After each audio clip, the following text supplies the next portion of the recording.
Moments before the bullets ripped through the night outside LA's Peterson Museum, Christopher Biggie Wallace leaned into a payphone, told Charli Baltimore that somebody inside the circle wants me gone, and asked her to keep the line open, just in case. 28 years later, new raids, new testimony, and one sealed file set to unlock in 2030 are finally tightening the noose around the people he feared most.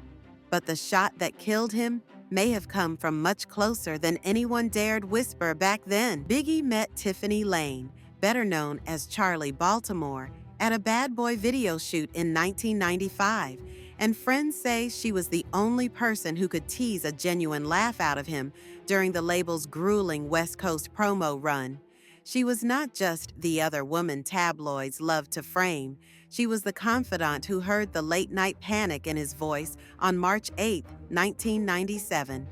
In a Vlad TV sit-down years later, Charli recalled how he begged her to fly home.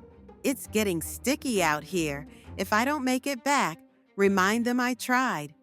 What Charli could not have known was that Big had already drafted a way out, a brand new imprint called The Commission, with Jay-Z, Lil Cease, and himself as joint owners, designed to siphon talent and millions away from Bad Boy. The paperwork floated across Diddy's desk the same week rumors of unpaid publishing splits erupted inside the label's Manhattan office. Insiders claimed lawyers warned Diddy that if Biggie walked, the label's valuation would nosedive and unreleased masters worth 7 figures could end up under another company's banner. That single memo became the fault line between close friends and bitter rivals. By early 1997, the bond between Diddy and Faith Evans, wife to Biggie, but tethered to Diddy since her 1994 signing, had taken on a life of its own in studio hallways. A&Rs gossiped about late-night fix sessions whenever the pair disappeared behind locked vocal booths.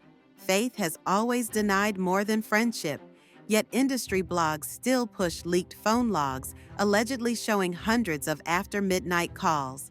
The timing couldn't have been worse. Biggie was preparing to renegotiate his marriage and his contract in the same week. Fans later noted how "I'll Be Missing You," the commemorative single that catapulted Bad Boy to global pop status, was written, tracked, and mixed within days of the murder. Lightning speed for an era when singles could sit for months.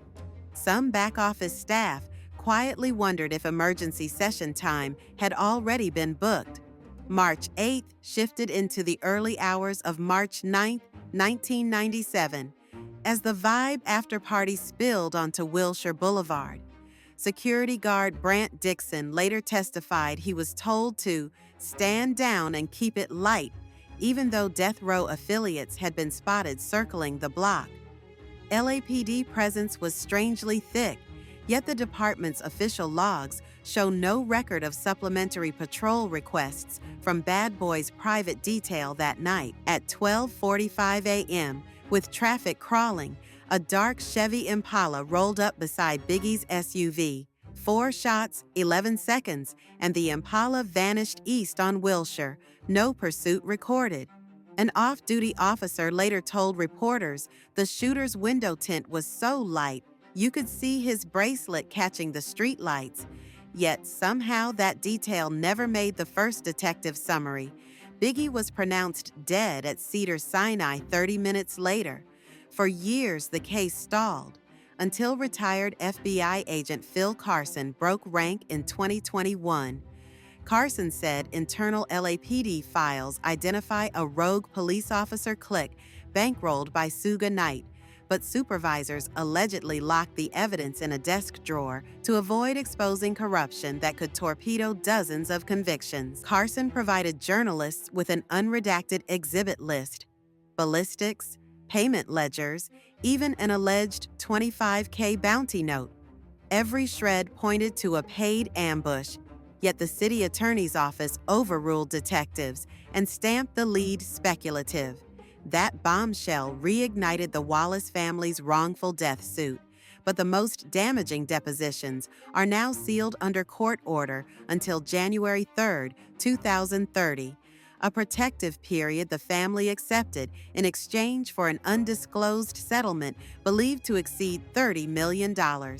Whatever names are hidden in that file, the countdown clock is ticking. Meanwhile, Sean Combs's empire began to crack in real time.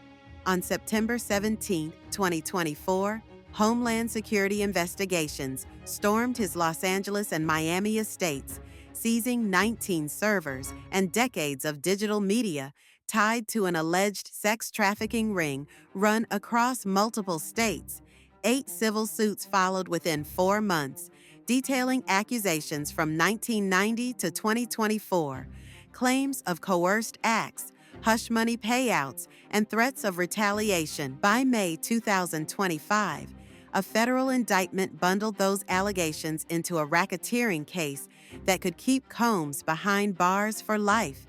In open court, a former assistant testified that Combs bragged about getting rid of problems before they got to TMZ, leaving jurors visible unsettled. The wave of legal firepower reignited speculation.